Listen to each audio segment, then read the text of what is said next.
Bonjour Natalia. Bonjour. Bienvenue à toi sur Bobigny. Merci. Alors j'avais quelques questions à te poser sur justement sur la manifestation des Gilets jaunes, sur le mouvement aussi en entier, sur comment toi tu le voyais. Alors tu fais partie des Gilets jaunes depuis le début. Oui. Quelle a été pour toi la motivation de faire partie de ce mouvement? Alors honnêtement ça n'a pas été l'essence. Au début quand j'ai vu que c'était pour l'essence, l'acte 1, je ne suis pas descendue. Et après j'ai entendu d'autres revendications. Le logement, les politiques de nécessité, le mieux vivre pour tous, là ça m'a parlé. D'accord. Je suis descendue dans la rue et là je suis venue. L'acte 3 a été assez décisif parce qu'au début j'étais très pacifiste et on a subi de grosses la répression, la violence policière.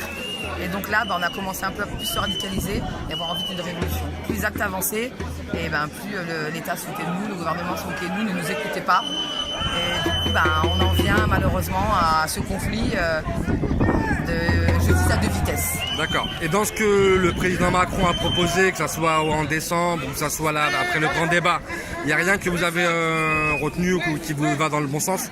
Non, j'ai trouvé que non. Vraiment, c'était du foutage de gueule. Et même les européennes, je suis très déçue. Très déçue. Et là justement, on est sur Bobigny. Quelle a été la volonté de venir dans le 93 justement pour cette manifestation? Alors, Adama et en fait Nesrine, qui est donc mon binôme et ma sœur de cœur. On est venu plusieurs fois à Bobigny, donc j'ai découvert son quartier, sa cité, j'ai vu ce qui s'était passé avec les bâtiments écroulés, avec sa mairie récemment d'ailleurs. La fameuse mairie de Bobigny. Voilà. Et donc on a eu envie en fait, on était au 3000 avec Adama. Absolument. Et j'ai adoré parce qu'on a été super bien accueillis et il m'a expliqué un peu tout ce qui s'était passé. On a parlé du Grand Paris, de sa vie, etc. Et on s'est dit, tiens, c'est pas mal de faire un sitting au départ à Bobigny. Et là, après, il a eu envie de faire une manifestation, de faire une convergence. On s'est dit, on va partir en fait du stade de Saint-Denis, passer par les 3000 et de venir à Bobigny pour avoir justement Adama avec nous, montrer qu'il y a eu un truc grave aujourd'hui. Et montrer que il était possible de faire une passerelle, d'enlever toutes ces étiquettes de la banlieue, tout ce que le système a fait en sorte de couper les classes sociales, les classes populaires, de les enlever et de montrer que on avait le même combat et que ça nous a quand même tous fait en 2005, même si on n'a pas su le montrer. On peut continuer? Ça va les gens? Ça va, merci. Mettez des commentaires. Mettez wesh, ça va tranquille au calme. D'accord, on mettra ça. Tout le monde met au calme, au KLM. Au calme. Juste on continue.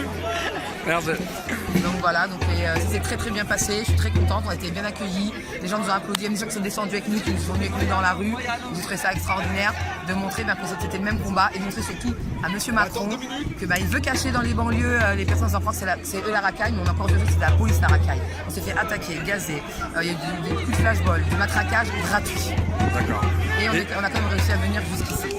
Bravo. Et une dernière question, comment vous pouvez expliquer que les quartiers ne soient pas mobilisés, justement, qu'ils soient à la traîne? Eh bien, parce que depuis des années, ils vivent ça. Ça fait 40 ans qu'ils vivent cette répression, cette injustice. Et je comprends qu'aujourd'hui, on les appelle, genre, venez. Non, c'est normal. Et on était où, nous, pour eux, à ce moment-là? Enfin, quand je dis nous, je vais les bien sûr. Donc, quand j'ai parlé avec eux, ils ont dit déjà, venez nous voir, comme on l'a fait aujourd'hui. Et là, après, on se déplacera. Et c'est ce qu'on a fait. On leur a montré que, oui, on les a écoutés, qu'on les comprend et qu'on est prêt à marcher à leur côté. Et voilà, on va faire marcher main dans la main, qu'il y ait une vraie convergence contre cette étape pour qu'on puisse vivre tous mieux ensemble. Merci infiniment. Et merci de ton sourire et merci de ton combat. Merci Natalia.